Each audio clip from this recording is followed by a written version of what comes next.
Good morning, everyone. Welcome back to day 3 of our meeting, day 2 of fiscal sessions.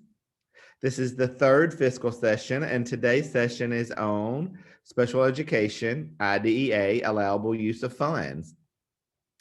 I would like to start by apologizing yesterday.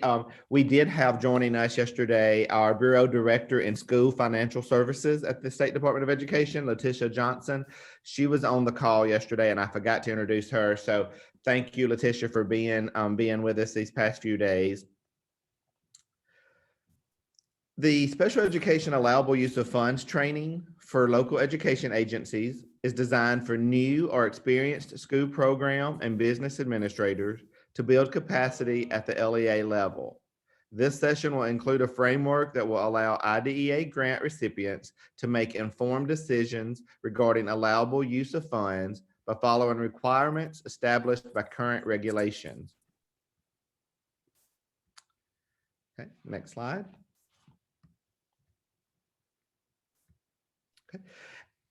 You've seen these next 2 slides many times. Again, I want to go over those. We go over those and address these in each of our presentations. At the State Department of Education, we have 6 strategic goals that we plan and work around in all of our efforts. Each of these goals not only guide our work, but they serve as a framework for the intentional supports and resources that we provide educators at the local level. We emphasize the board's goals in every presentation because it is critical that our entire public education system is aiming at the same targets. The past 2 days, yesterday and today, the fiscal trainings that we're doing, this work ensuring the proper stewardship and allowable use of funds sets schools up with a foundation to achieve MDE's goals included on this slide. It ensures that every child in our state receives the resources necessary to afford them with an equitable education, including students with disabilities. Next slide. This is the State Department of Education's vision and mission. Every presentation we make includes the State Department of Education's vision and mission. We believe it is important to keep front and center our vision for creating a world-class educational system that equips every student with the knowledge and skills to be successful in college and the workforce. Our mission at the State Department of Education is to provide leadership through the development of policy and accountability systems so that all of our students are prepared to compete in the global community. Next slide. So our presenters today, we welcome back Anthony McConnell, a Senior Program Associate at West Ed, Mari Shikuzawa, a Program Associate at West Ed, and Sarah Dutray, a Senior Program Associate too at West Ed. As I mentioned yesterday in the fiscal sessions, West Ed has been assisting us in developing new fiscal monitoring processes, procedures, and protocols. And over the next few years, they will assist us throughout the implementation process. And they're joining the call as content experts and to gather feedback that the group may have. At this time, I'm going to turn it over to Anthony, and he's going to go over the some information about continuing professional education units and the session objectives. Go ahead, Anthony. Thank you so much, Bobby, and good morning, everybody. Welcome back to today's presentation. Just one clarification. Unfortunately, Sarah Dutray will not be able to join us this morning because she has a conflict. So we will be covering this session, myself and Mari. All right. Before we get started, just some housekeeping. The training session offered by West Ed are eligible for continued professional education credits. So if you in your profession have some type of license or certification that requires you to complete a certain number of hours of training throughout the year in order to maintain your license, this is applicable to individuals that are lawyers who also might have some certification for the accounting profession, like school business managers. If you're a CPA or a CGFM, then the training session that we offer are eligible for CPE credit hours. And in order for you to receive a certificate, all you need to do is to be present during the training, respond to all the polls that we ask throughout the presentation. That will allow us to track your participation to the training. And then in addition to that, when you will complete the survey that will be sent to you at the end of the presentation, the survey will include a question asking you if you want to receive CPE credits. And then that will allow us to determine who among the participants will need to be issued a certificate of participation. So just something very important. And for those of you who participated yesterday afternoon to the private school proportionate share session, if you did participate and then also answer to all the polls, you will also be eligible to receive 2 hours of CPE credits. So something just very important to keep in mind in case this is applicable to you. All right. With that being said, do we have any question here before we start? I saw something in the chat. No, Anthony, I think we're good to go. Good to go? All right, let's get started. So today is a session around allowable use of IDEA fund. This is a really interesting topic. I hope everybody had time to drink their coffee because, I mean, this is the type of conversation that could help you fall asleep. Also, it is really important because when you manage IDEA federal grants, it is important to know what are the criteria and the regulation that determines the way these funds should be used. So the session objective, what is the purpose of the training session today? We want to help with the understanding of the critical federal and state regulation governing the allowable use of special education funds. We want to help participants develop their ability to locate and tag related resources for allowable use of funds.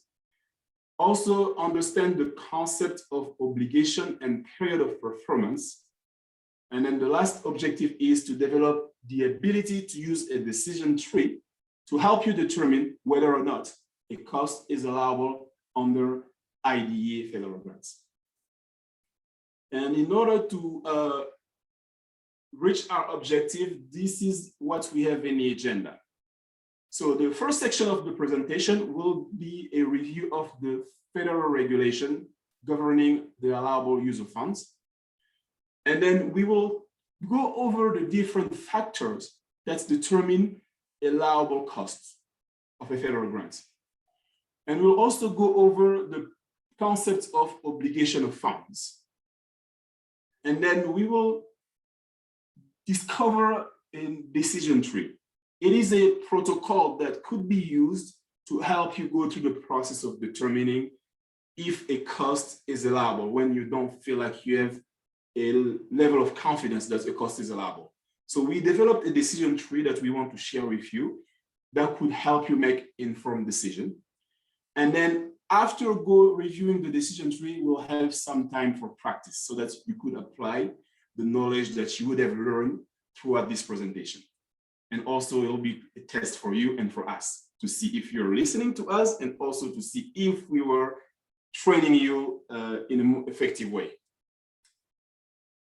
And with that being said, we will start with a poll question just to assess the audience, the level of knowledge we have in the audience.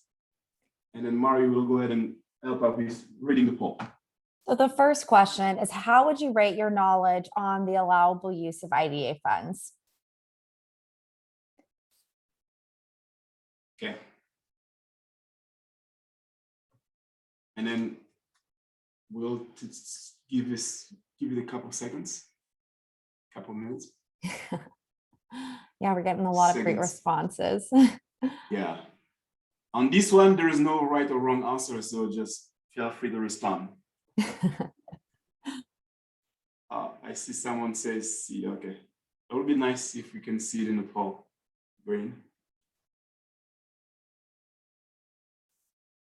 All right. It looks like we're slowing down, Anthony. So we'll just give it a final 3-second countdown for those of you who haven't participated, and we'll share the results. Okay, awesome. All right. Thank you so much for everybody who participated. And again, you know, especially if you want to receive CPE credit hours, it is really important that you respond to all these 4 questions, because this will allow us to track your participation to the training. And then as far as the results, we have 2% in the audience that feels very strong about the knowledge regarding allowable use of funds.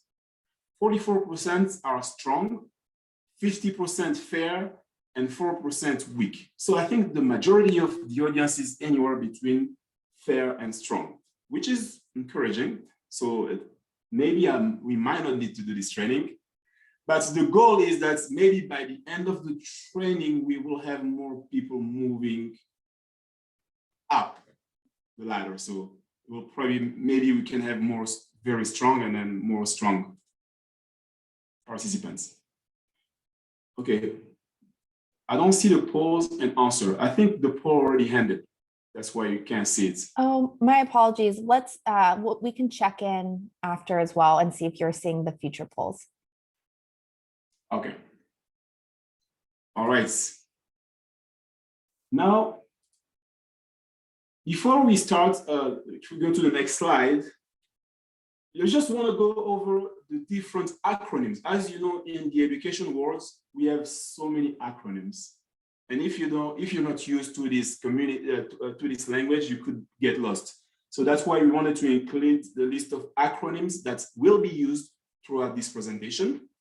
The first one is USC, sorry, the United States Code. It stands for United States Code.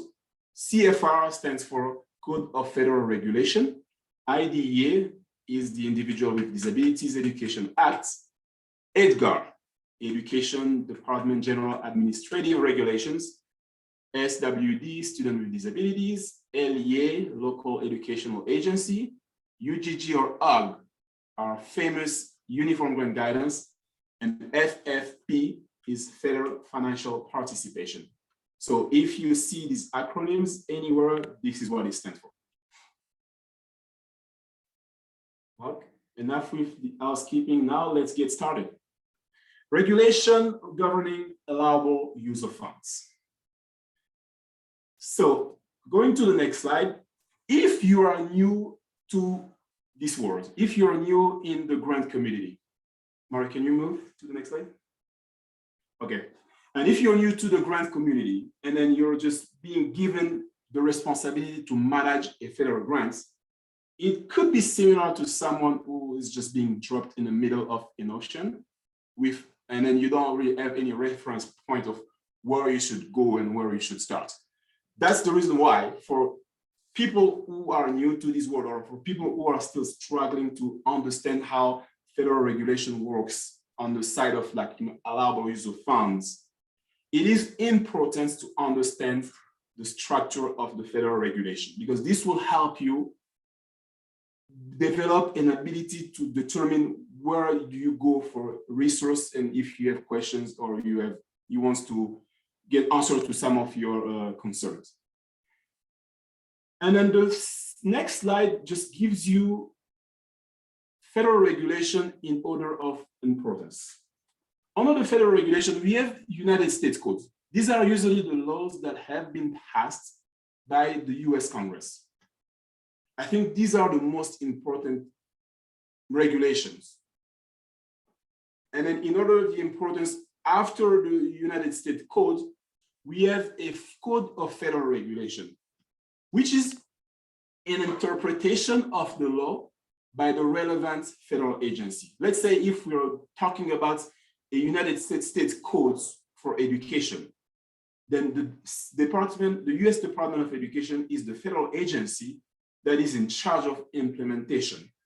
And they usually issue federal regulations to interpret the law that will help better implement the United States laws.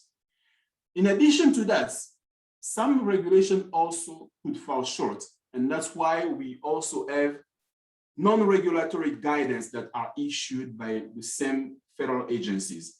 that provide more clarification and guidance relating to the interpretation of certain specific regulation. So these are three resources that are really important that will help you find answers to most of your questions. And when you are in the IDEA world, special education world, and if you go to the next slide, what is our United States Code? It's Title 20 US United States Code, Chapter 33 for IDEA Part B. This is the law that has been passed by the US Congress. And then, what is the Code of Federal Regulation? It is the 34 CFR Part 300.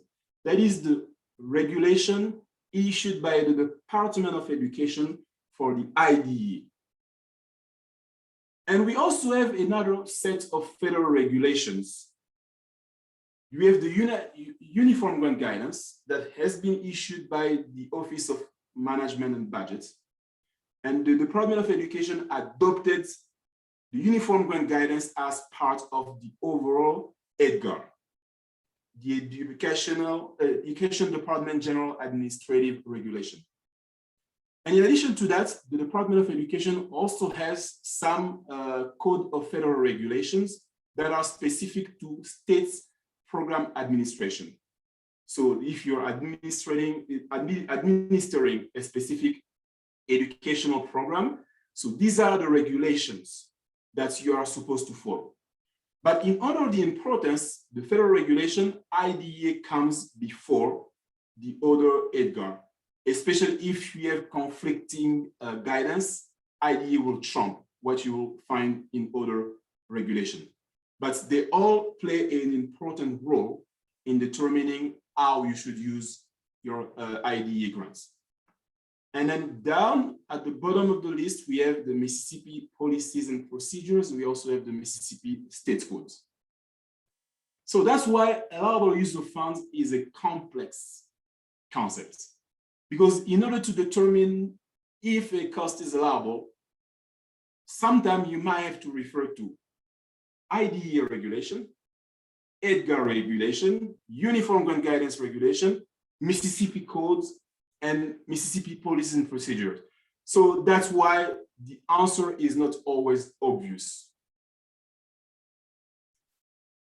And then, if you have questions as we are presenting, please feel free to drop them in the chat. So then we'll go to the next poll question to see if you're paying attention to what I just shared. Mari? So question 2, which one of the following is a state or federal law and or regulation governing the allowable use of funds under IDEA? So IDEA, EDGAR, Mississippi Code, or all of the above? Great, we're seeing a lot of great responses coming through. Yep. This will be great for me and for you to see if I presented it correctly and then if you're listening to me. I don't see the poll. Oh, still, okay. I'm not sure. It appears that everybody else is seeing the poll. You might want to exit the room really quick and then try to join one more time. And if you want, you can just post your answer into the chat, at least just to the panelists. You don't have to share with the entire group if you don't want to. Yeah. Do we have anybody else who has been having issues with the poll? So far, I think it's only Michael. I don't know if it's, I thought it was Michael, but I'm not sure if it's actually Michael. It might be somebody else. I think I just made that, I made that assumption. So my apologies. Okay, no problem. Oh, Michelle. Oh, welcome. All right. It looks like the answers have slowed. We've got a great response rate, 72%. So we're going to end the poll and show the results. And just as a reminder, if you want CPE credits, please make sure you answer the polls. Okay. Here's what we have. 3% think IDEA is the regulation that governs allowable use of funds. 17% think EDGAR, 3% Mississippi Code, and 76% of the above. And this question was a tricky one because all these answers are correct. However, in multiple choice question, if all the answers are correct, you have to choose the best answer. And in this case, the best answer was D, all of the above. So you are all correct, but you know, there was a better choice for whoever did not select B. IDEA, Edgar, Mississippi codes all play a role in determining or governing the allowable use of IDEA funds. So good job. It's a 76%, it's a C for me and for the audience. C get degrees. Exactly. And everyone else gets partial credit. So I would say it's far better. Exactly.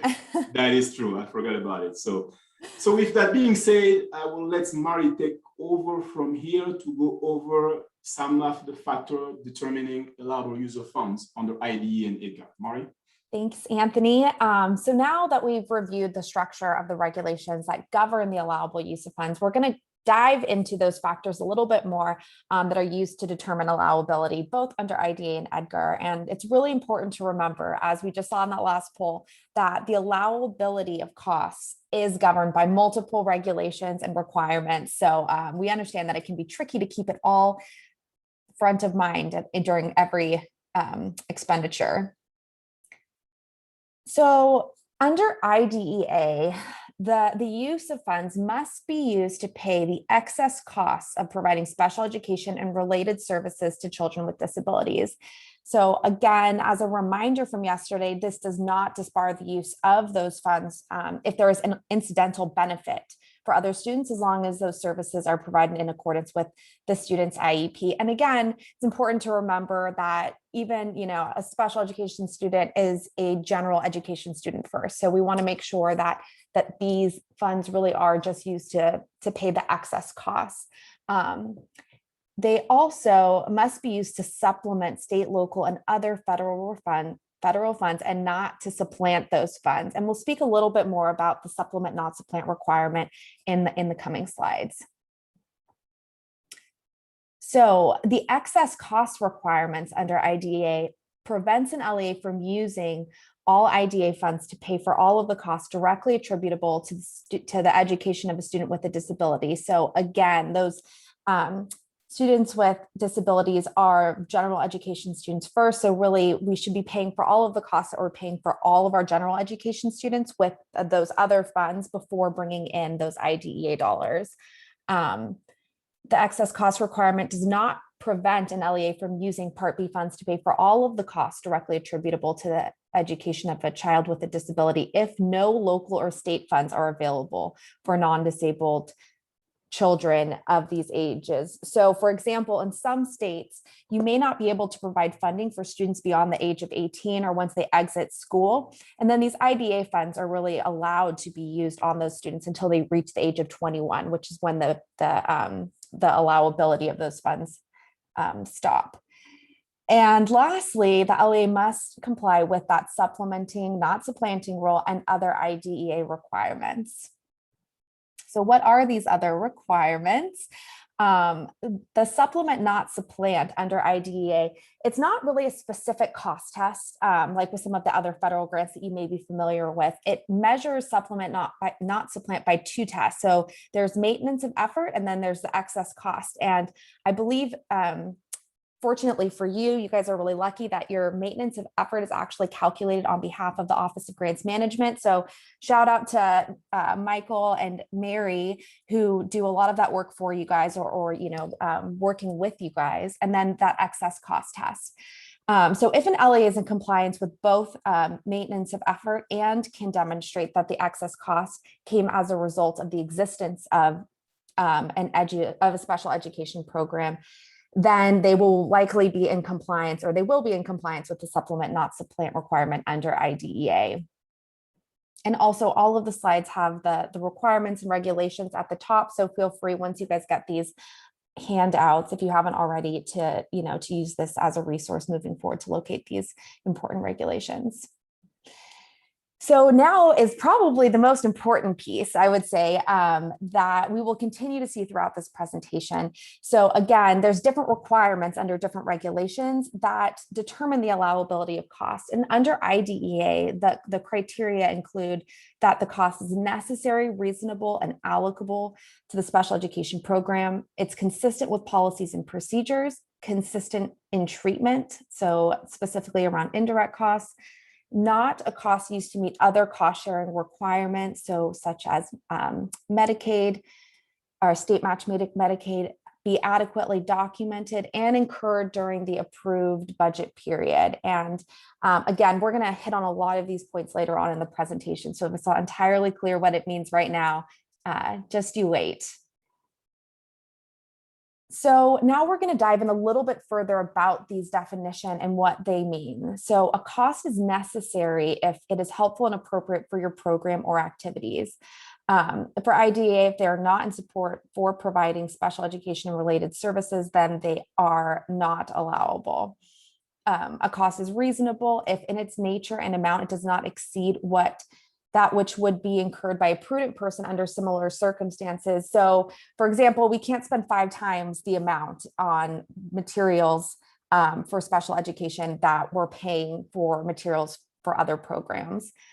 And cost is allocable to a particular federal award if the goods or services involved are chargeable or assigned to that federal award in accordance with the relative benefits received. And this might sound familiar to you when we're talking about time and effort. We talk about benefiting the federal award. So it's a similar logic there.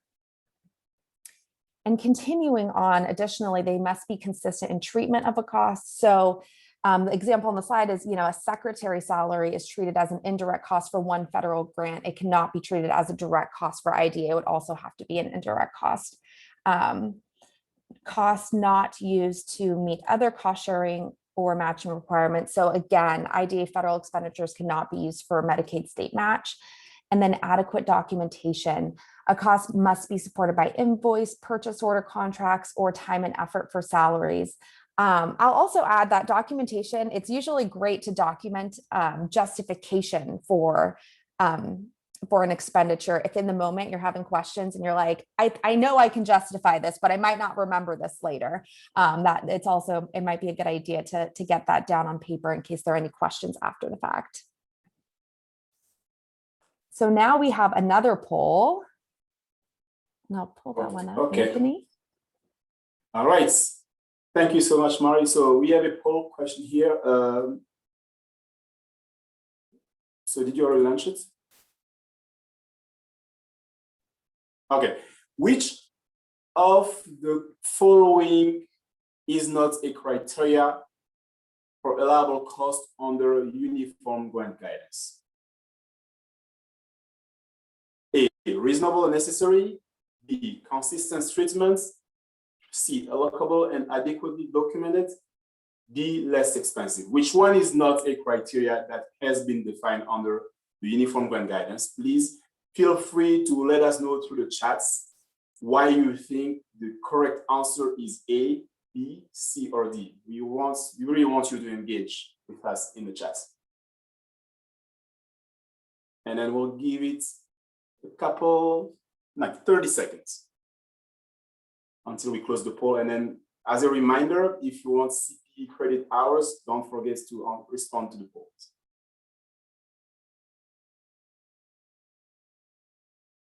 So Grant said B. Why do you think it's a B? I would like to hear that. Grant, I'm going to go ahead and unmute you. If you want to chime in, feel free to unmute. We've just added you.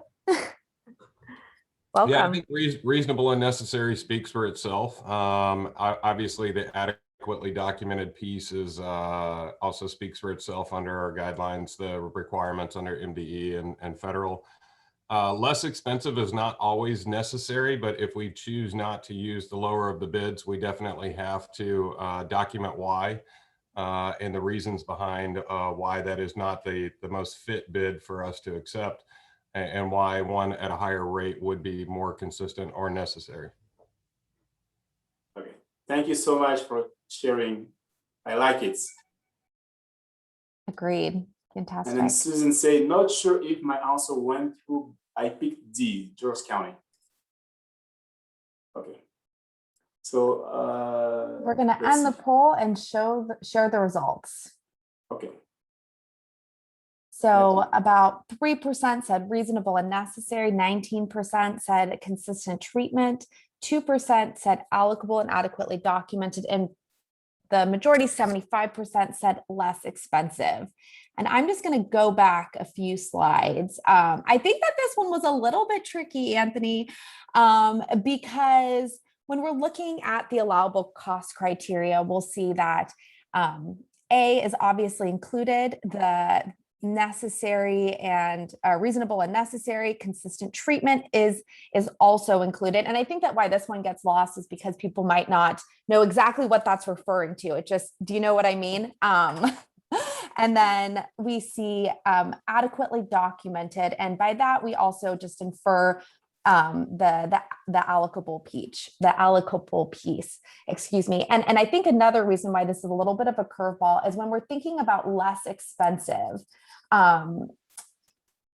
Generally, what we apply to less expensive is it reasonable? So are you paying more than what another program is paying, and of that nature? And so I think that we might conflate the two, because definitely, you know, like Grant just told us, we want to make sure that we're using the lowest cost where as necessary, but it's not necessarily written out that way in the law. Anthony? Yeah. So what I wanted to say about less expensive, you know, when you take into consideration less expensive, if, for example, you want to pay for a cost that is less expensive, but for a product that does not help you reach your program or student outcome, then you shouldn't be doing it. If you have to pay a little more for a better product that will help you with your student outcome, then you should go for it. So that's the reason why less expensive is not a criteria. Reasonable takes into consideration the cost. That means, you know, you should go with the cost that is reasonable, which could be less expensive. However, if it's less expensive but it's not reasonable because you won't be achieving your program outcome, then you're wasting federal money. You might as well spend a little more for something that will help you reach your goals. So the correct answer here was D, which is not a criteria defined under the Uniform Grant Guidance. But reasonable, I think, has some components in itself of being less expensive somehow. But thank you so much for everybody who participated. And then we have a comment in the chat. Julie says some of us eased the answer before we had notes. Oh, okay. We should have put notes in bold. Next time.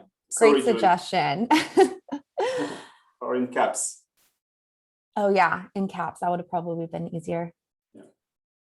My first result.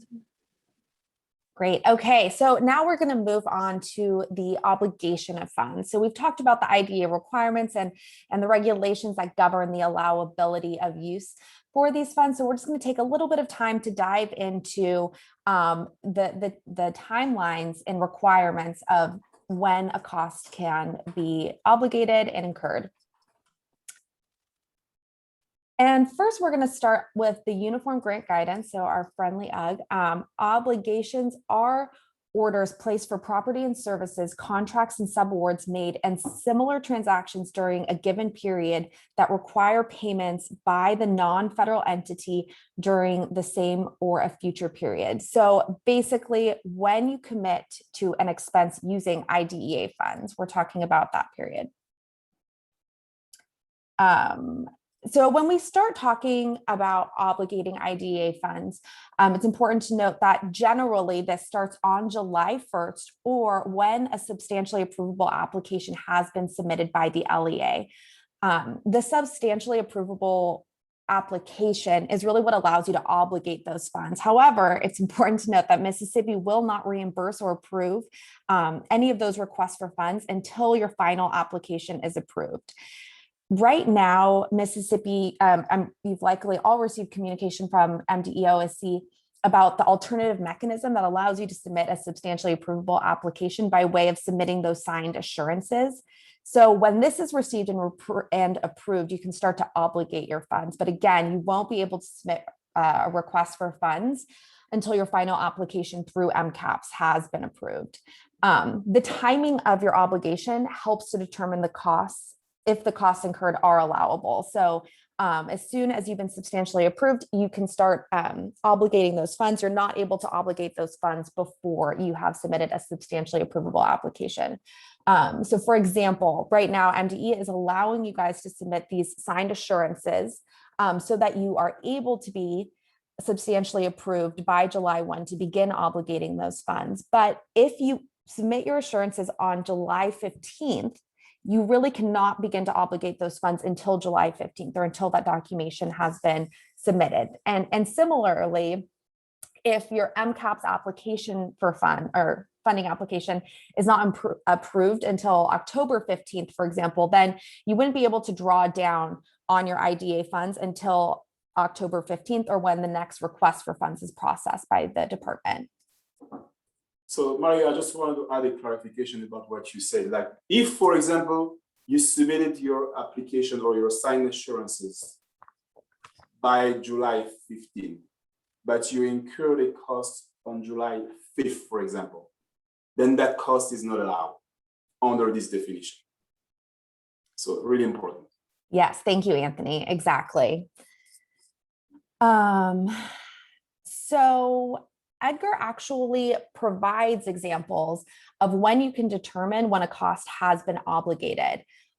In terms of acquisition of real or personal property, when you would consider the obligation is made is on the date on which the state or subgrantee makes a binding written agreement to acquire the property. So if you buy something or you place an order, that is essentially when those funds become obligated. For personal services by an employee of the state or subgrantee, it's when the services are performed. For personal services by a contractor who is not an employee of the state or subgrantee, it is the date which the state or subgrantee makes a binding written commitment to obtain those services. So, for example, if you have a contract in place, the obligation is made when the contract is indicates that that the written agreement has been approved. Excuse me. For performance of work other than personal services, it's on the date which the state or subgrantee makes a binding written commitment to obtain the work. Public utility services, when the state or subgrantee receives the services. For travel, it's when the travel is taken. And this is important because for a lot of us, when we're attending a conference or something like that, you may book your travel in advance. However, the obligation is actually when the travel is taken. And then rental of real or personal property when the state or subgrantee uses the property. So not, again, when you place that reservation or hold for when you would be using the rental or personal property. And this is really important, again, kind of like what Anthony was saying, when we're trying to determine what period or which grant award that we would be charging to, we need to understand when the obligation was made and when we actually consider it obligated. So now, in summary, when we're talking about obligating our funds, we can only obligate expenditures incurred during the approved budget period, and obligations must be incurred during the period of performance of the grant. Now we're going to get into a little bit about what is a period of performance. So the period of performance means the time during which the non-federal entity may incur new obligations to carry out the work under the federal award. And under IDEA, the period of performance is 27 months, and that's broken down into 3 different periods. So you can see in this graphic, the forward funding period, which is the first 3 months. So that's from July through September. And then the award year funding period is the subsequent 12 months, so October 1 through September 30th, and then the tidy fundings period, which is the carryover period, essentially, is an additional 12 months. So that would be from October 1 through September 30th. So all obligations have to be made between July 1, for example, for this current year, July 1, 2020 through September 30th, 2020. Again, in total, this is a 27-month period that LEAs can obligate. Oh, and thanks, Bobby, for adding something in the chat around the 5th edition of Edgar. So now we have another poll for you. Oh. So yeah, we'll see if you're paying attention to Mari, because I feel like some of you might need the second round of coffee. I warned you. All right, are you gonna launch the poll? Yes, just launched. All right, so how long is the IDEA period of performance? A, 3 months forward funding period. B, is it 12 months award year funding periods? Is this 12 months the tiding period for carryover, or is it 27 months? Which one is the correct answer? And please make sure you respond to the polls and also indicate why you think one or the other way.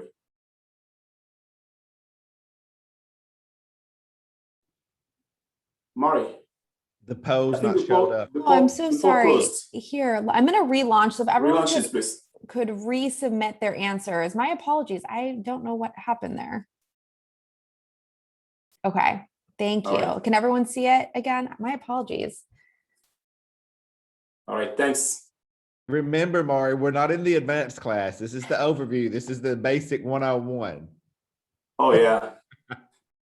That's why I said you might need coffee. The next section, I think we'll move up in the ladder and then it'll get a little more complicated. All right, yes, please let us know why do you think A, B, C, or D is the correct answer. We would like to hear from you. And again, make sure you do your poll if you want to be eligible to receive CPE credits.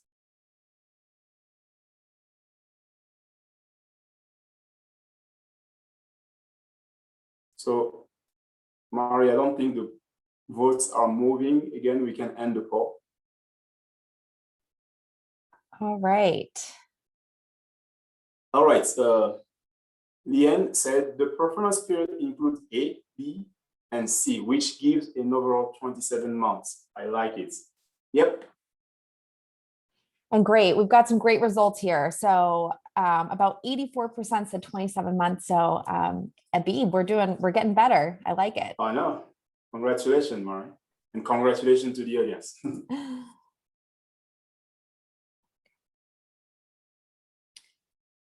Oh. So yeah, you need to move to the. Okay, sorry. I don't know what's going on with my computer. So now I'm going to turn it over to Anthony, and he's going to get into the allowable cost decision trees. All right. Thank you so much, Mari, and thank you so much to the audience for your participation. So as we started with what are the critical federal regulation and states regulation that plays a role in determining whether a cost is allowable or not. We started there, understanding the structure of the regulation, and then we moved to the detail of the concepts that are stated in those specific regulations. What makes a cost allowable under IDEA? We talked about excess costs, maintenance of effort. What makes a cost allowable under the Uniform Grant Guidance? We talked about reasonable, necessary, consistent, adequately documented. And then we talked about obligation period. When can you spend funds and make sure that it's allowable for the timing of the expenditure? Then under Edgar, we talked about the obligation and then the period of performance. So like I said, you can see that, different set of regulations are all playing a role in making the decision, and which will lead us to an allowable cost decision tree. And before we do that, let's start with a poll question that will help us start this conversation. Mari? And I apologize. Okay, good. I'm like, I feel like I'm having some tech issues. Let me know if you're not seeing the poll. The question is, an LEA wants to buy a helicopter for a child with disabilities in a special education program. Is this an allowable expense for IDEA Part B funds? And the answers are yes, no, and it depends. And if you include it depends, we'd love to hear from you. Either raise your hand and we can unmute you, or feel free to jump in the chat. Yep. And even if you said it's no or yes, yeah, go ahead, let us know. I see someone raise their hands, maybe not. Yes, someone raised their hands. I'm gonna try to locate them on this list. Okay, we have Gina who says, what is the helicopter for? What purpose does it serve? Jay, I'm not seeing how it is reasonable. It depends on what the helicopter is being purchased for, Ms. Letitia. And I'm just going to also say in the context, Anthony, do you want to differentiate if this is a toy helicopter or an actual large helicopter? I just want to double check. That's a real one. That's a real one. Okay. Not a toy, sorry. Okay. Yeah, we should make it clear. It's a real one, not a toy. I just saw Bobby's question and I was like, oh my goodness. Wait, are we talking about a real helicopter? Yeah, Rhonda said, why would a child need even a helicopter? I would like to know how much money they receive to purchase one. Yeah, I really like your reasoning. All right. It's a great way to start the conversation. Yep, I'm going to end the poll and show the response. Okay. All right, we have 0% that said yes. 66% thinks it's a no, solid no way you cannot buy a helicopter with IDEA funds, and 34% of the people think it depends. And then, when you go over, all the different set of regulation that we described in the previous slide, I think the answer to this question could be debatable.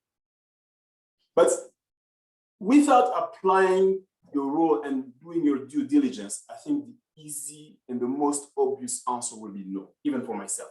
If someone comes and say, can I do this? I was like, no. I'll be like, no, it's not possible. It's not an option under IDEA.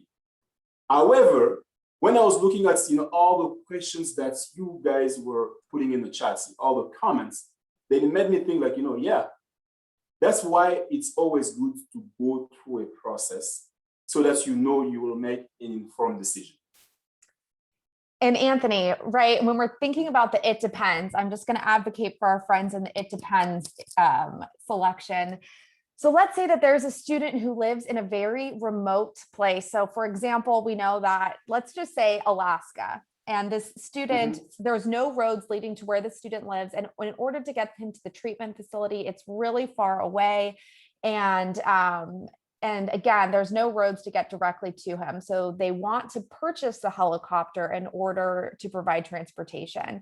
I guess there would be additional questions around whether it's cheaper just to utilize a service that's already available and maybe, contract that out. But just thinking a little bit of devil's advocate. Oh yeah, and I totally agree. I mean, let's say, for example, the student lives in an island and the island is within the jurisdiction of the LEA. And maybe you have a student who's there and they cannot use maybe like a boat to get to the mainland because of some of the disability that makes them allergic to water, let's say. And then the IEP team decided that the only way we could get the students to the school will be with one helicopter, for example. Then I think you have an argument there. And there's at least two scenarios where it might be allowable. And Sheila, I saw you raise your hand, so I'm going to unmute you for a second. And if you want to unmute yourself and speak, please do so. My budget is more Uber-friendly than helicopter. I like it, Grant. However, Uber doesn't go through the water. That's the problem. Yeah, we also have Gina who says, if the helicopter is a sensory item that is big enough of a weighted vest while you sit in the seat, the rotor provides a fine-like environment. The buttons are providing some type of sensory system. I mean, we have sensory camera. That's funny. Yeah, so did you end the poll? Oh, my apologies. I was just reading along in the chat. Okay. And you share the result, right? Yes, I think we just talked about it. All right, thank you so much. So then this will help us get to our next conversation about the decision tree. If you go to the next slide. That's the reason, because of the fact that allowable use of funds is a complex concept that takes into consideration different set of regulation. That's why we developed a decision matrix to help you go through a process of determining whether a cost is allowable. It is an allowable use of fund framework that includes a 3-step decision matrix. And the decision tree will help you gather the necessary information to make an informed decision. And then when I look at my own experience, back in the days, I was working for a state agency and I was in charge of 20 different federal grants, which means I was dealing with the uniform grant guidance that applies to all the federal grants. And then I was dealing with like the specific regulation tied to those grants. Some regulation were regulation from the Department of Health and Human Services, some regulation from the Department of Justice. And it was really hard when program managers were coming to me asking me like, Anthony, as the grants manager, do you think this cost is allowable or not? Sometimes I did not have an answer. And that's why I started using this same process of a decision matrix to help me come with a more informed decision. And then I applied that when I also started working in the IDE world.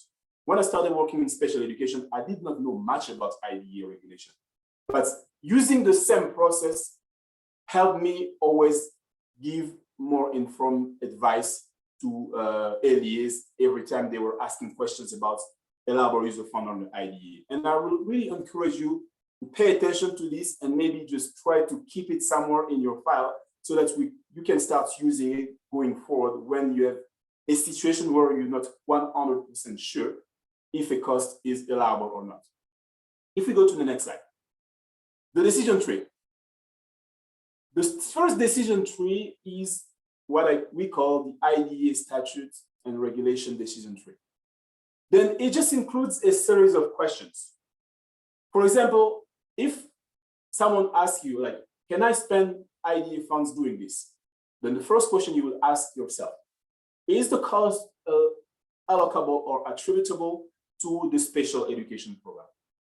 Do you have some types of connection between the expense, the cost, and the special education program? If you cannot make that determination, or if you cannot make that connection, then that's the end of the conversation. You stop there and then ask them to find other funding sources to pay for the cost. However, if you're able to make some sort of connection between the cost and the special education program, then you move to the next question. In the absence of a special education program, would the LEA have incurred the cost?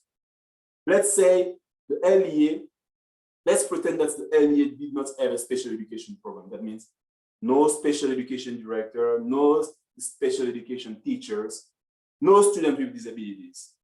And then would you have a situation where the LEA would have needed to pay for that type of expense? If your answer is no, it's more likely that the cost will not be allowable on the IDE, because the IDE is to pay, like Mary said earlier, to pay for the excess cost of special education and related services. And those costs of special education and related services are costs that have been generated because of the existence of a special education program. If you did not have a special education program, you would not have those costs. And if your answer is no, then you stop there and ask them to find a different funding source. And then you move to the next question. If the answer is yes, is the cost an excess cost of providing special education and related services? This is a really important question because even if the cost is tied to a special education, even if the cost is tied to a special education program. But you should also ask yourself, is the LEA paying for the cost for all students? Because we have to remember, special education students are general education students first. Before they become special ed students, they were general education students.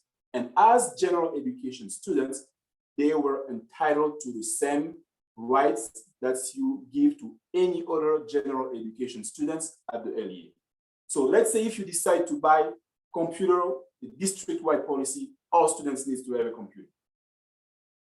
That means students with disabilities or not would have still received that same computer, regardless of the existence of the special education program. And if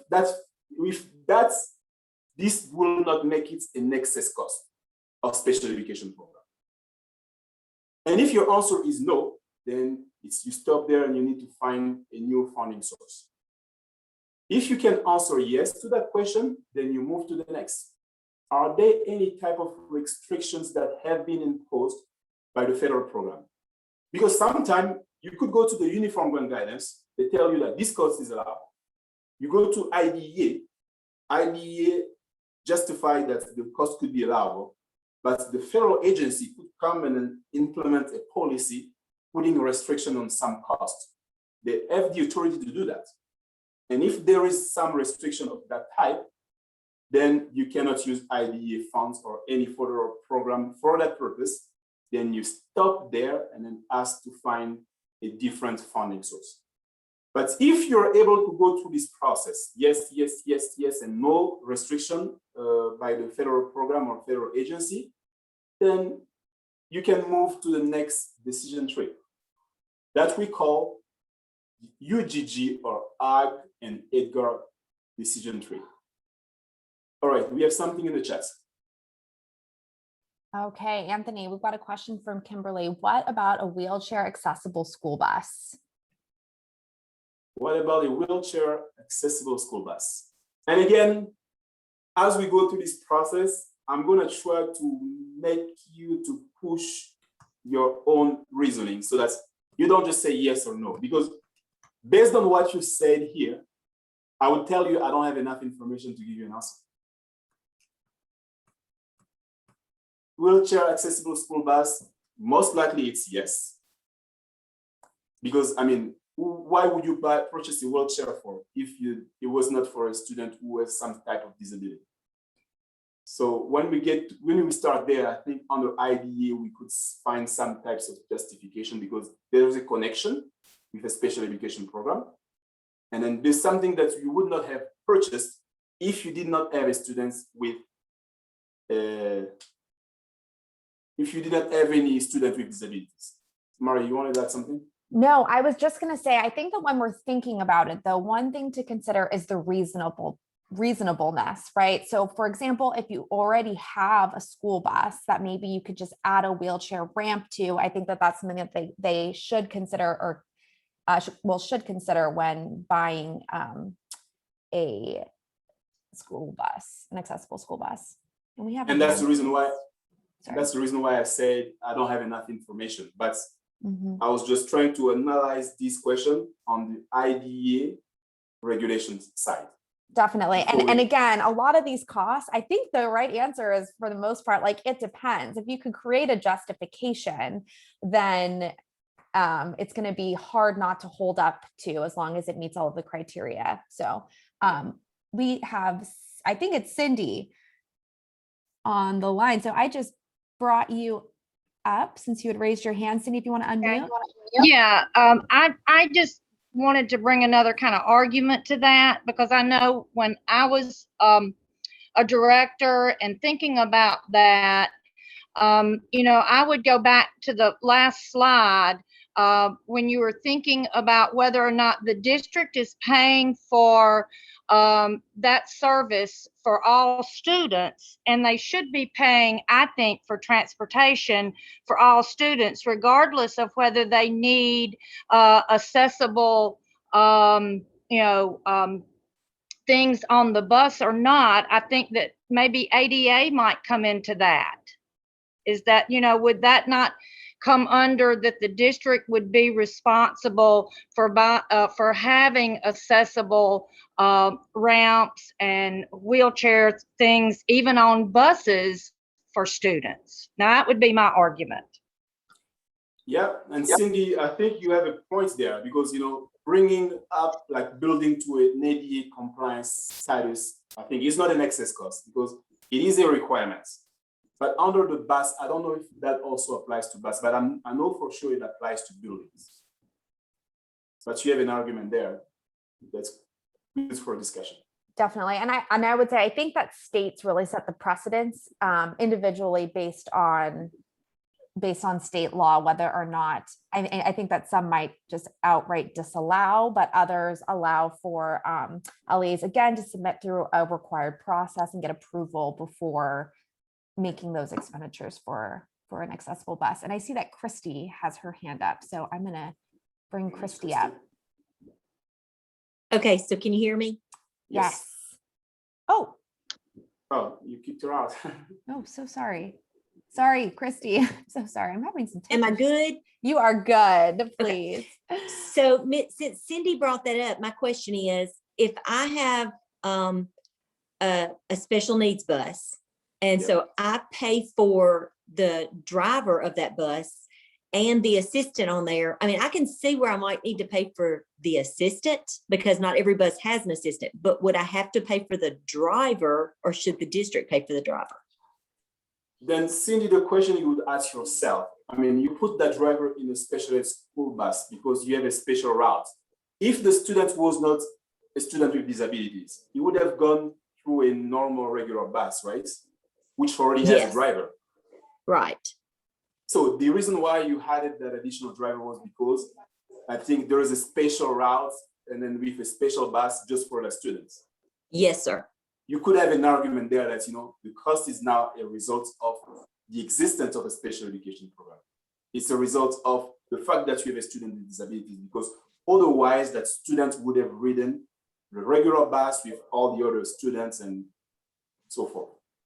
So there's an argument there, but I don't want you to think that the test just stops there because we were just talking about the IDE test. We have another test that you need to get to. I was just trying to push the cost off on somebody else. Yeah. And then I think that's what we encourage. I think we encourage people to think further and further about it. So thanks for your. Because Okay. again, Christy, like a lot of these costs it depends. And a lot of it is going to depend on how you're able to justify the expenditure. So. And we have Susan who's asking, what about car seats for pre-K students? General education pre-K students are not provided transportation, but our special education pre-K students are provided transportation. So pre-K students, are they even funded with your general funds in Mississippi? That's the question to ask. Definitely for Preschool. 619. Yeah, I mean 611 and 619 are available. So yeah, but I mean like general education. So if a student was not a special ed student, would they have received any type of funding like normal students for preschool in the state? Because if you don't have a preschool states program that for all students, and then your preschool is just limited to those students with disabilities, and there's a greater chance that any cost that you will incur for preschool will be just tied to the special education program, which makes it obvious that it's a cost tied to the program. yeah, so Head Start programs, things of that nature, where they are only serving students with disabilities in the pre-K setting. Those essentially all of those costs would be allocable and allowable under IDEA. Yeah, great contribution, and then I think we are starting on a good fit here. So we have a lot. Did I miss any other comments that are critical? Let me help you.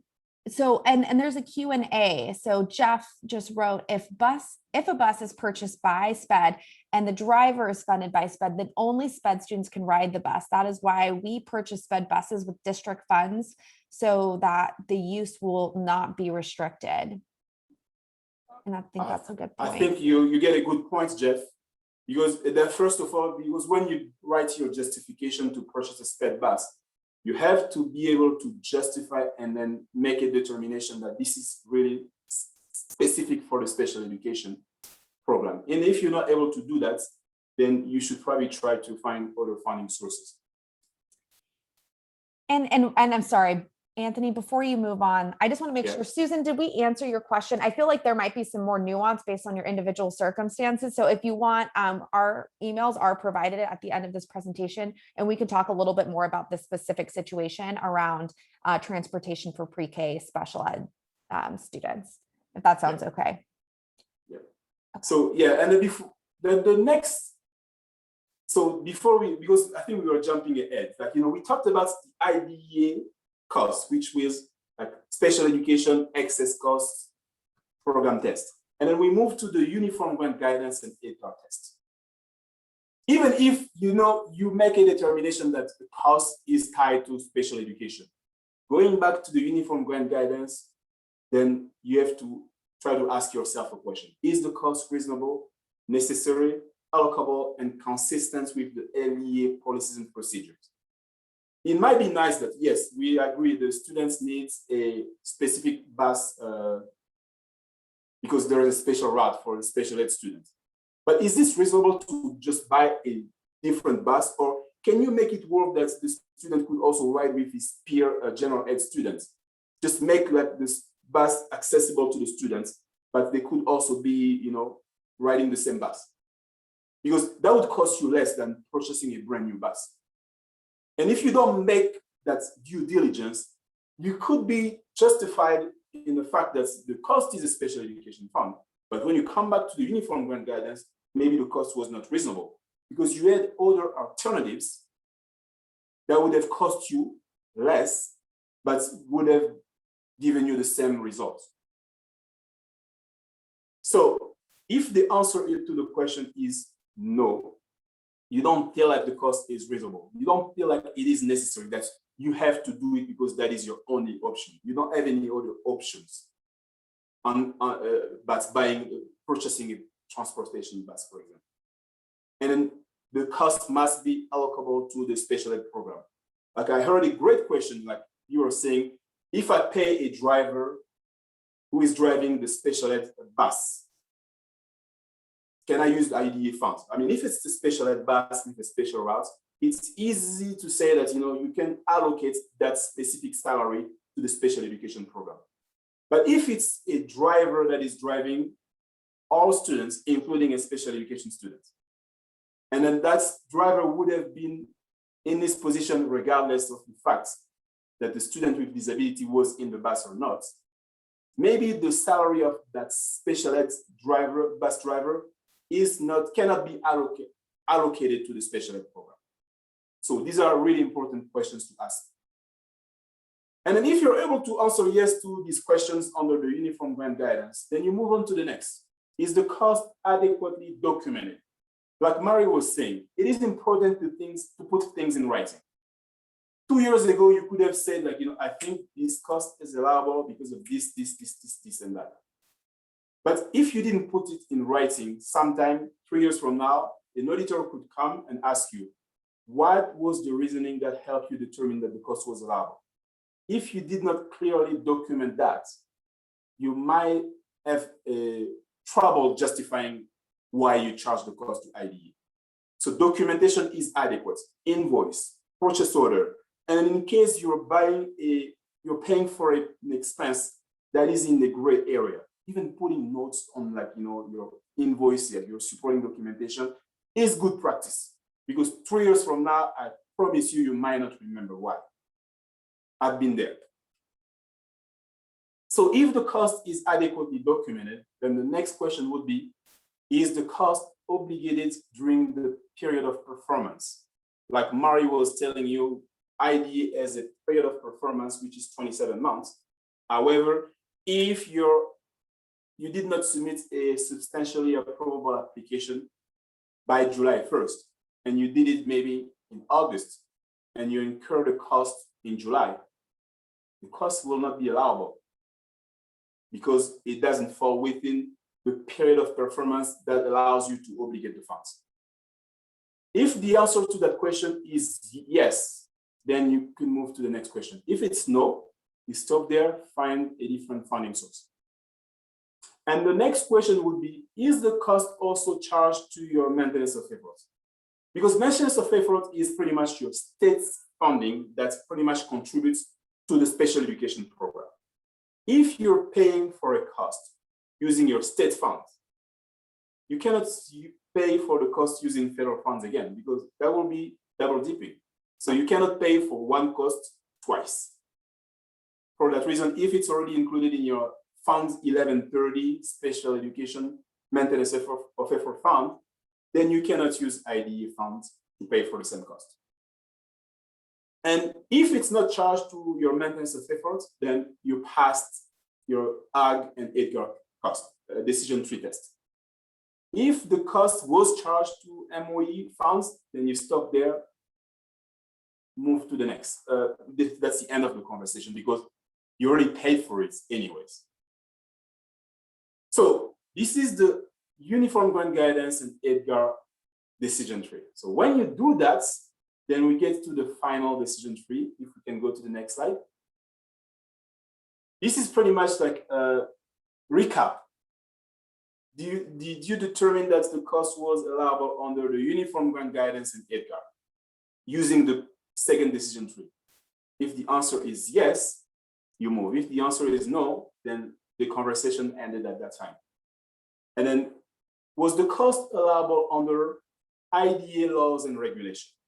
You made the determination that the cost was tied to a specific special education program, and then it was an excess cost, all these questions. If the answer was yes, you move to the next. Did you have any type of restriction placed by the federal agency? For example, a good example for the US Department of Education, they do not allow to use ed funds to purchase meals. For example, if you buy meals for like meetings and stuff, they said in general, those costs are not allowable. But if you go in the Uniform Grant Guidance, you know, when you buy meals for trainings, it could be allowable. But the Department of Education came clear and say they don't think purchasing meals for staff conference or training is an allowable cost, is reasonable. And for that reason, that restrictions that has been imposed by the US Department of Education will make the cost not allowable. So if your answer is yes to the restriction, that means you cannot pay for it, find a different funding source. If there is no restriction placed by the federal agency, then you move to the next item. Is the cost allowable under your state's codes, rules, policies, and procedures?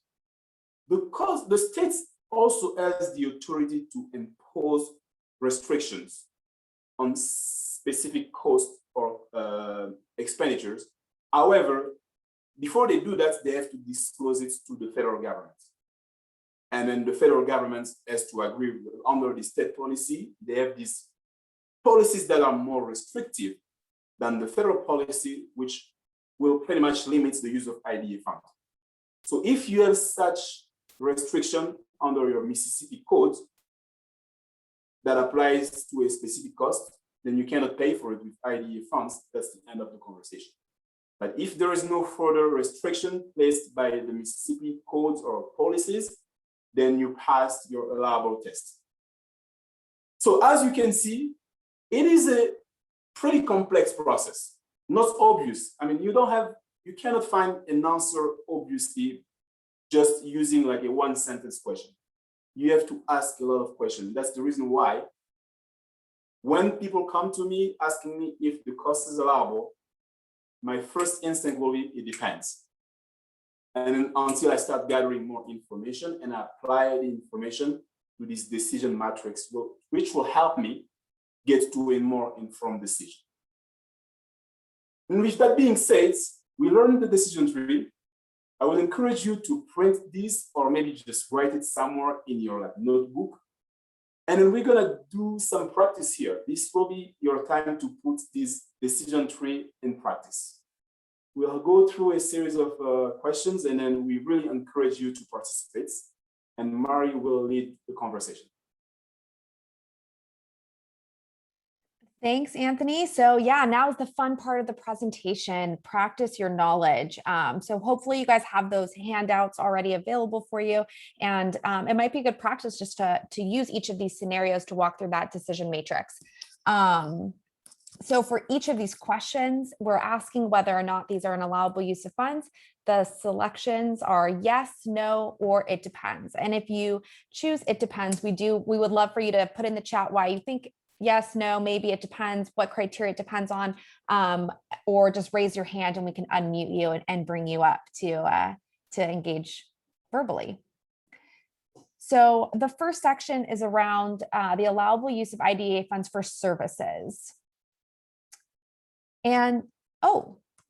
No, this first question, Mari, this first question was just to show them how the whole process will work. Okay, That's why it's perfect. like that. Oh my goodness, thank you. I was like, oh no, I think No. again, maybe having some tech Yeah. issues. No. So here you can see this is the setup, and it was exactly the same as it was yesterday for proportionate share. So we're going to start off with a specific cost. So in this case, the cost associated with the salaries and benefits of special education director, teacher, and paraprofessional. So we want to know from you in the poll whether or not the costs are allowed or not allowed. And again, this was the sample, so we're giving you the answer. And for the subsequent items, we'll be pulling up the poll function for you to respond live. Yep. So the next item is the cost associated with salaries and benefits for special education secretary staff. And again, the answers are yes, no, or it depends. And feel free to ask to be unmuted if you can tell us why you think one way or the other way, or put it in the chat. You have to be able to defend your position, because this is a practice, because one day you'll be in front of an auditor and you'll have to do the same thing. So this is an opportunity for you to practice, and then if you make a choice, yes, tell them why you think it's a choice, and then be confident about it, about your justification. Okay. Time and effort must track their time. That's Kimberly. Julie said yes, if she spends all of her time on SPED activity. 100% special ed related duties. We have Susan who says secretary duties must be 100% SPED related. So a lot of good comments there. And I think that a lot of those comments also speak to the how it could be, it depends, right? So if we're not sure if they're 100% special education, we're going to be looking at different criteria to verify. And we have a hand raised. Yeah. Who wants, you can unmute and then have them. So we've added you to the stage if you want to unmute yourself, or if not, then that's fine too. Maybe it was by mistake. Yeah, I think sometimes Patricia? it's really easy to raise hands, as especially when the polls are going on. Yeah, we have something. You can do pars and share secretaries. Could be 10%. Can be prorated depending on other duties. As long as the time spent is on special ed duty, maybe split, but have to have time and then for documentation. Yes, just it depends. So I really like all these reactions. Are we getting any more votes? Just please remember, please respond to the polls so that we can track your attendance for CPE credits. We are not, but I think Patricia tried to unmute herself there for a second. So I just want to give her a couple seconds to come back on. It was an accident. I'm sorry. Okay, no Okay. problem at all. Thank Thank you. you. Okay, no problem. Yep. So can you share the results? Yes. It is. And- It says it's sharing. Is it not sharing to you? Oh, yeah, it's sharing. Okay. Because as a host, we have a different view. Sometimes you can't reach out. So we have 68% of the audience that decided on yes, 3% on no, 29% on it depends. Well, we have a lot of people that just say yes, obviously. So what is the answer to this question? If you can click to this slide. I think on this one, it's more of it depends. only if the actual time spent on supporting the special education program. As you know, secretary, district secretary, they tend to be used for different purpose. I mean, you could find like example where like, you know, you have a secretary that is 100% dedicated to the special ed program. I mean, you just know that, you know, it's obvious. But we also have a lot of situations where the secretary just does a bit of special ed and touches a lot of different other things too. That's pretty common. That's the reason why people who brought the issue of time and effort, if you can click to the slide, were right on point. I really liked it. It depends if the secretary is touching multiple funding programs, then maybe a portion of the time could be paid with IDEA fund. And then in this case, time and effort comes into play. And if you don't have a good time and effort documentation, then you might not be able to justify even a portion of the time that could have been allowed under IDE. And if you're not able to document that, as you remember, we said a cost to be allowable must be adequately documented. If the secretary spent 20% of the time working on IDE, but you did not document that, then the 20% is not allowable on the IDE. It's really important. So good job, everybody. Yes, and I will say that I'm going to assume that everybody that answered yes on this question they were thinking through exactly what type of documentation would be required and that they had verified their time and effort semi-annual certification. So let's give those folks credit too. Yeah, correct.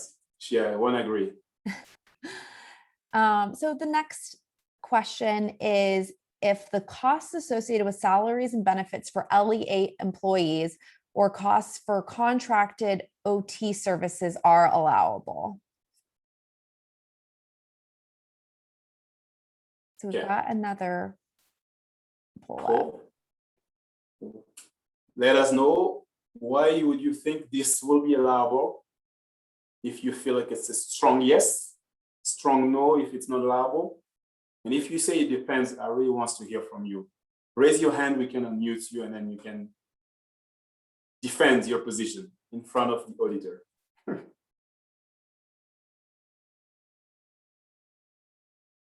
Why would you think this one is allowable?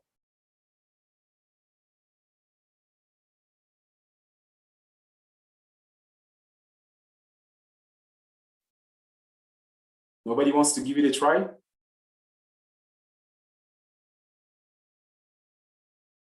Oh, thanks, Gina. If the salary and benefits is for a SPED teacher, and yes. And if the OT services are for SPED kids, then yes. Allowable if services are 100% SPED. So I think these are just, it depends. OT service for football team is enough.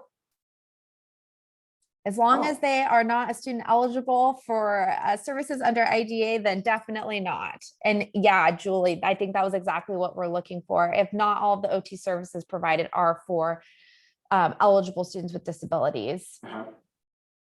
Yep, that's a good point.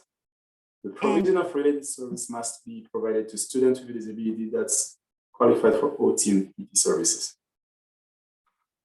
Okay, are we getting more votes? I think we can end the poll. Are not, but I also just really want to point out what Lee said about the provision of related services must be provided to the students that have it included in their IEP. So you can't just be providing OT and PT services to all students, only those that have it included as required services in their IEP.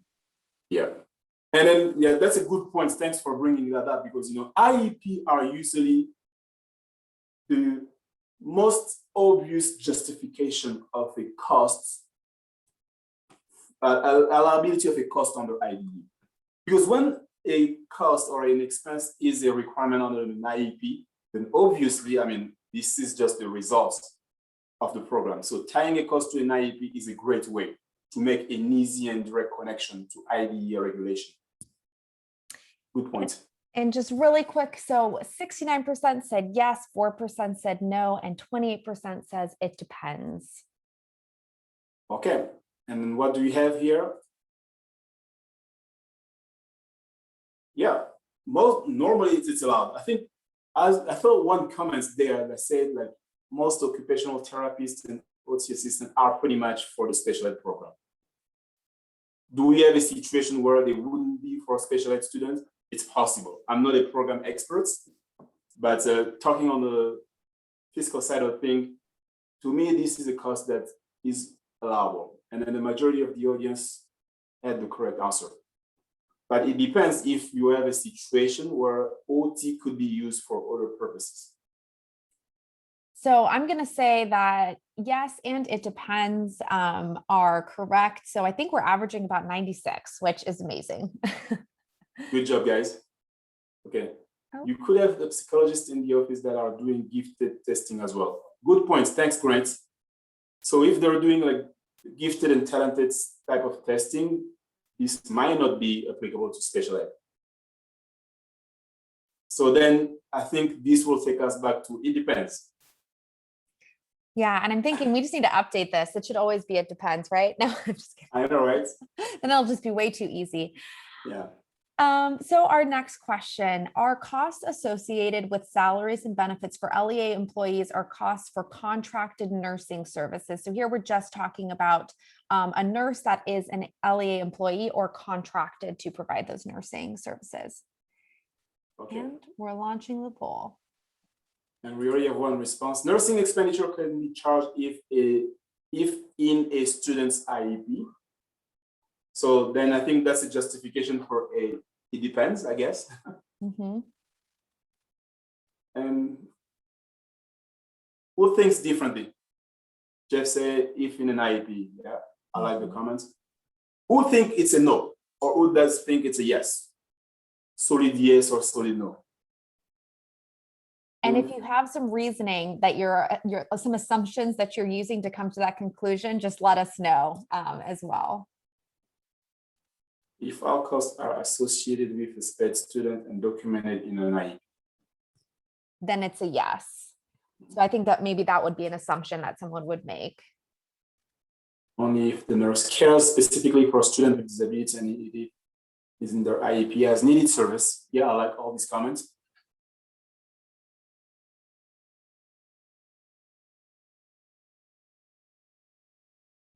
Okay, here's a good one. Not allowed for costs of nursing services for all students. Okay, Leanne, I like it.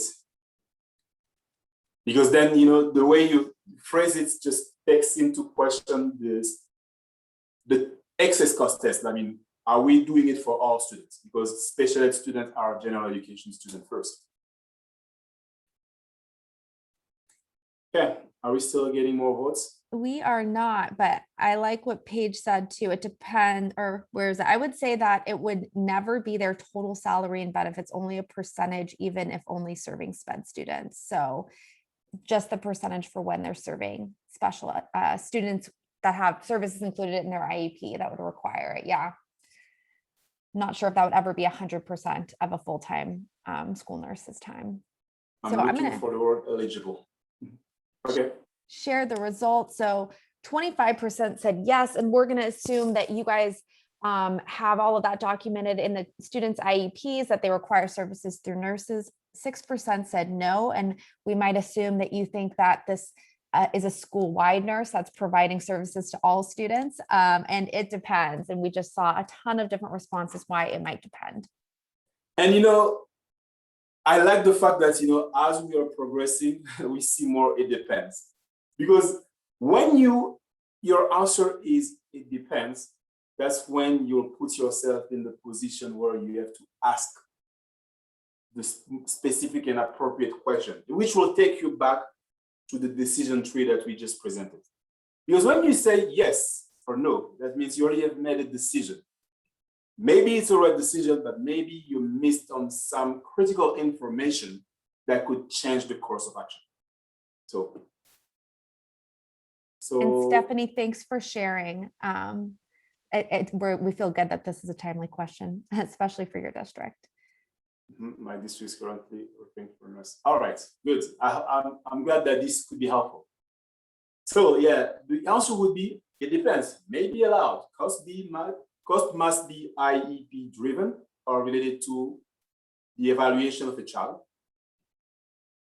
And we also have a second option so that the people who responded no won't feel left out. It's a no if it's just for the day-to-day cost of a nursing service provided to all students. Because if that's the case, then the district would have hired the nurse regardless. This is not the result of the existence of a special ed program. For that purpose, it will be a solid no. However, if the cost is IEP driven or tied to the evaluation of the children, it's defensible. Good job, guys. So the next scenario, are costs associated with salaries and fringe benefits of superintendents or administrators allowable? And I'm launching the poll right now. Yep. A superintendent of your LEA, what do you think? Can you use IDE funds to pay for it? And if you say no, why? I really want to hear from the people who say no this time. And again, you can raise your hand. We will unmute you to make your arguments.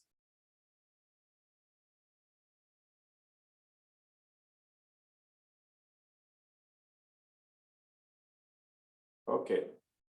Gina, how can you justify is completing STED work? That's a good question. Superintendent does not directly supervise STED. They are required to for every district. Adam, I really like your response. So if they are required for every district, then what's your option? Because of that, you think it's a yes or no? I think you're missing an important piece of your answer. Districts have to hire administrators. I think we have a great question from Linda. What if you have an assistant super who is your who directly supervises your department? And I think that the question is, do they only supervise your department, or are they supervising multiple departments? And that's just a function of their job to supervise departments under the general education sphere. Yeah. And then this is an assistant superintendent, right? Yes. Okay. And I'm going to end the poll because we don't have anybody else coming in, but again, allocability is the question. And then, we have 88% of participants that say no, 3% yes, 9% it depends. And this one, I think, is somewhat obvious. And if you can go to the slide, typically a superintendent, we're not talking about the assistant superintendent, because whoever mentioned the assistant superintendent there could have an argument. And that's why I really want to push you to think through before you provide an answer. If we just speak about a superintendent, every district must have a superintendent. Every district must have an administrator. And this is not a position that was created as a result of the implementation of IDE. No. The position is there. It will be there regardless, special education or not. Because of that, this is not a nexus cost of special education program. For that reason, you would not be able to allocate the cost, like Michael said, to IDE for that superintendent. However, if we talk about assistant superintendents, then that's where we get to the land of it depends. Because I don't think all the districts have assistant superintendent. Maybe that assistant superintendent is just a title, but in reality, the function of that assistant superintendent is a function of a special education director. I know some districts that are assistant superintendents for special education services. It's just a title.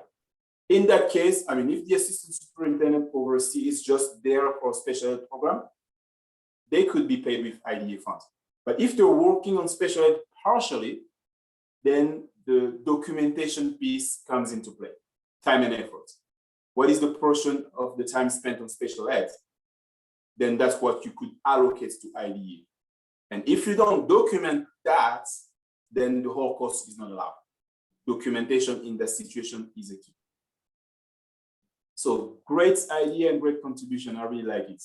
Bobby, are you still there? Yes, I'm here. Okay. So I'm looking at Linda's most recent comment. And so the assistant superintendent could be partially paid from SRED. And I think she's asking. So Linda, if the person that supervises you, the assistant superintendent, if that is a portion of their duties, you could possibly tie that to 2330, function code 2330, and use IDEA funds, but it would only be for just that portion, which would be a small amount of their overall job. But then if you use IDEA funds for a portion of that, and the assistant superintendent is paid out of other funds, then you would need to, that superintendent would need to be submitting a PAR. Am I correct, Anthony? The documentation, that's what takes us back to adequately documented, and PAR is pretty much the adequate documentation of allocability. Or semi-annual certification. Semi-annual certification, yes. Yep, exactly. Allocable, and it just depends on the function of their role. Yeah. Sorry for calling you out, Bobby. I thought maybe you might need another coffee. At the break, I'm going to get a cup of coffee. Don't worry. Okay. Yeah, I just want to make sure you don't fall asleep, because this is boring stuff. Could be boring stuff. So the next is the costs associated with salaries and fringe benefits of general education teachers. Right. And I'm launching the poll right now. Is this cost allowable? General ed teachers, can you use IDEA funds to pay for them? And on this one, I really want to hear from those that are saying no or it depends. And when you put in the chats, I saw you put a lot of justification, but I would like you to put no, comma, blah, blah, blah, blah, with your comments. So that will kind of help us, determine where you're leaning.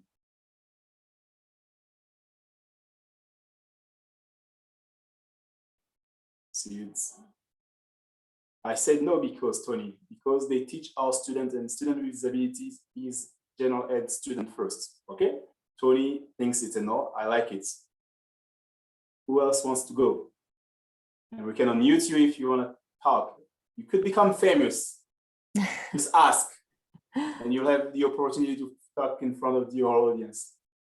Oh, we've got a great one from Kelly, possibly. So it depends if the general education teacher needs trainings to help service students with special needs in the general ed environment. And Jay says the same thing. Great comments, Kelly and Jay. Yeah. Jay. Yeah. Good comments. Maybe under CIS funds, Linda. Oh, that's a great. good one. And then we have a CIS training in the afternoon. I think we'll get to that as well. Okay, the responses are slowing. I'm going to close the poll and share the results. All right. Can you see it on your end? Yeah, I see that you're showing the results. And Perfect. Grant said, no, the general ed teacher is included in MAP allocation and is not specific to the provision of services for IDEA. The training would not be salary, probably a stipend. Okay, great point. And Newton Municipal School District, or Natasha, actually made a great comment. The question says salaries and benefits, though. Yeah. And then so, Grant's, so Natasha and Grant both, I agree with both of you there. In MCAP though, stipends and supplements fall under the salaries function and object code, the salaries object code. So go back to their general salary and benefits, I would still say no. But however, if those general ed teachers need specific training, or you remember on that supplemental use with these adjusted allocations, we suggested use it for stipends and stuff for those teachers that are working strictly with inclusion students. So that would be, so I would say it depends also. okay. And Grant, I don't know if you wanted to elaborate more on that, because we can unmute you. Just raise your hand, because I really like what you put in the chat. I just like to hear like different ideas, especially those comments that challenges my own position. I like to be challenged. Oh, Grant said sure. Grant, we just added you to the stage. Yeah, I kind of following with Bobby in that instance, if I had one specific gen ed teacher or group of gen ed teachers that needed additional training, say from a BCBA for ABA therapy or something with an autistic child that we were having, I still would have additional IDEA teachers within the room, those inclusion teachers, even administrators that may have joined us. Those wouldn't be specific to be cost associated with that teacher. It would be my contractual services that were under the under my own project for professional development. So I'm still not paying the salary of the teacher. I'm paying the contracted services under my project allocation. Okay. Yeah, I think you might have a point there because you don't feel like another portion of the teacher salary would be allocable to the grant. Right. Yeah, thank you so much for your contribution. All right, did you end the poll? Yes, we did end the poll.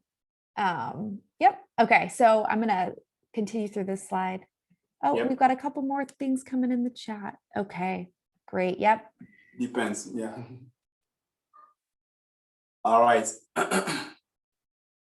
So in general education teacher expense are not allowed. That will be the first instance.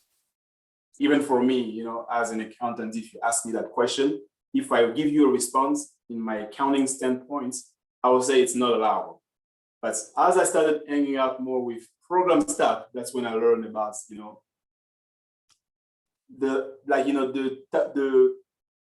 this habit of looking of the cost in depends side of things.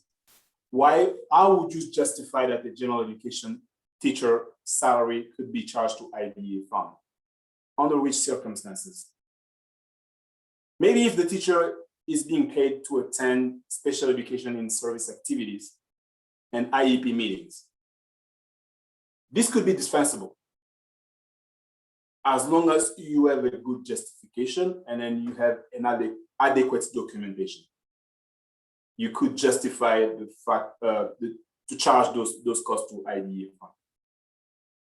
But the first instance, if it's just because they're teaching the normal general education curriculum, no, I would say it's a no. Okay, thank you so much for all your contribution. We can move to the next one. Okay, so the next is if the cost associated with salaries and fringe benefits of a business manager is allowable. So that's your LEA business manager. Hopefully some of you are on the call today. Yep. Business manager, chief financial officers of your school districts. Can you use IDEA funds to pay for them? Yes or no? We have a no because the business manager is a required position. I like it. Bobby said no. Bobby, why no? It's not enough. Jeff said business manager funded through indirect costs. I like that.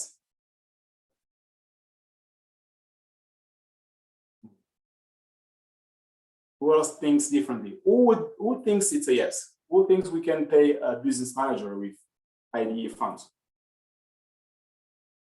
Same reasoning as for the superintendents. Yes, as much work as we have to do, I think we should be paid by SPED. So there's one who said, yeah, I like it. As much work as we have to do, I think we should be paid by SPED. So I'm assuming you are a business manager. And thank you for all the work you do. Yeah, it's really appreciated. I feel you there. I'm an accountant and I know how undervalued the work of business manager could be sometimes. Been there. No, because the salary is not a direct cost to support SPED students. I like it, Jacqueline. Because I learned OGM and Michael that it is a required position. That was one of the things I learned. Okay, thanks, Bobby, for elaborating. Sorry I put you on the spot, but you just can't say yes or no. No, I won't let you off the hook. All right. Okay, I'm going to end the poll and share the results. Yeah, great contribution. So it looks like 5% said yes, 89% said no, and 6% says it depends. Okay. And then the answer to this one, this one was a tricky one. I mean, you could have an argument about it depends, but I went with a no. And here's the reason why. Business manager, they usually tend to touch multiple programs. I mean, you cannot have a special education business manager for your district. I've never seen that before. Maybe if your district has a lot of money, you could have like, a dedicated special business manager just for SPED that doesn't touch anything else. You could have an argument there, but the business managers are there to run the finances of the district and they touch a lot of things. And because of that, they cannot be charged as a direct cost to a program like IDE. And when a cost cannot be charged as a direct cost, it's not an allowable cost because under the definition, the cost to be allowable must be a direct cost. However, if your district has a negotiated indirect cost rates, then you could charge the grants for indirect costs. And when you do that, indirect costs, you use it however you want, including paying for staff who partially contributes to the program. You could also have an argument that, you could have a business manager do a part so that you can start paying them with a portion of your direct IDA federal grants. But I'm pretty sure that I would like to see how the conversation will go with your business manager to make them track all the different time they spend working on SPED, title, child nutrition. So I think that could be a full-time job by itself. So that's why it makes it most reasonable to charge it in your indirect costs and not allowable under a direct cost. But it depends, you could always have an argument. And thank you so much. I saw a lot of great ideas. And I saw someone said, district also, it's just the same way as a superintendent, all districts have business managers. In my own experience, I've seen districts that did not have business manager. The superintendent was superintendent/business manager. So we have situations where the district does not have a dedicated position for that, compared to a superintendent where someone has to run the district. It's a non-negotiable. Okay. Great. And I just want to do a time check. It's already, we only have 8 minutes to the hour until the session ends. So we'll go through one or two more. Okay. And then we'll adjourn. So Anthony, we have a question in the Q&A. Can you use IDA funds to purchase furniture? Can you use IDA fund to purchase furniture? And the answer to that is it depends. I want more information to give you an answer. If you want to raise your hand, we can take you off mute and we can have you maybe explain a little bit more. Or if you want to add additional context into the Q&A or into the chat. Mm-hmm. Yeah, because if we don't have more context, I think we'll just, I can't say more than it depends. Chairs for teachers. Special education teachers, are you buying it for all the teachers? Like, I need to find out more about it. So typically, let's just give you a justification of it for purchasing a furniture. If you have special education staff, like let's say you're a special education director, the reason why you have a special education director in the district is because you need someone to run your special education department. The reason why you have a special education teacher is because you want to have a teacher who could ensure the provision of special education services. In the absence of a special education program, you would not have hired those teachers. And then all the costs related to that position could be justified for special education. But if you're just buying chairs for all staff, like maybe in that case, I think you could still justify that's the chair that are being purchased for special education staff are tied to IDE. I think my it depends will line more into the yes.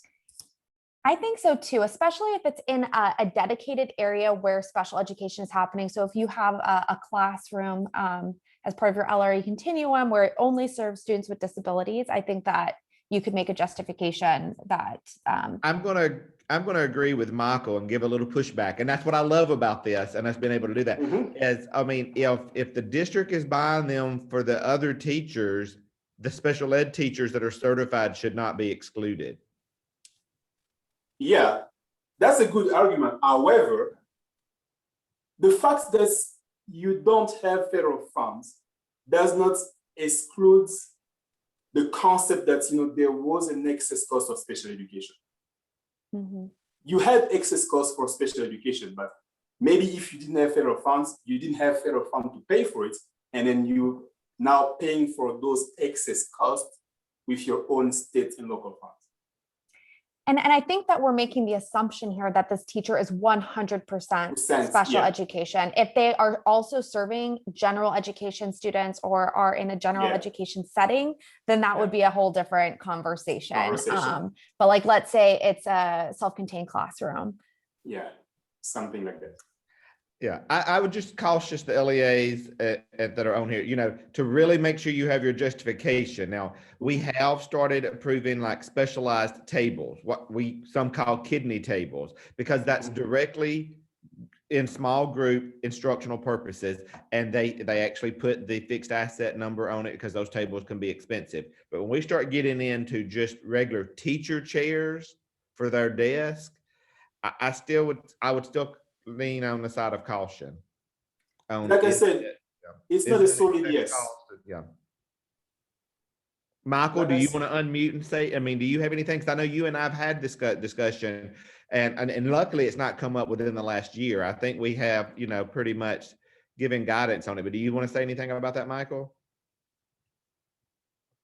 Maura, Yeah, well, we have you on stage. Yep.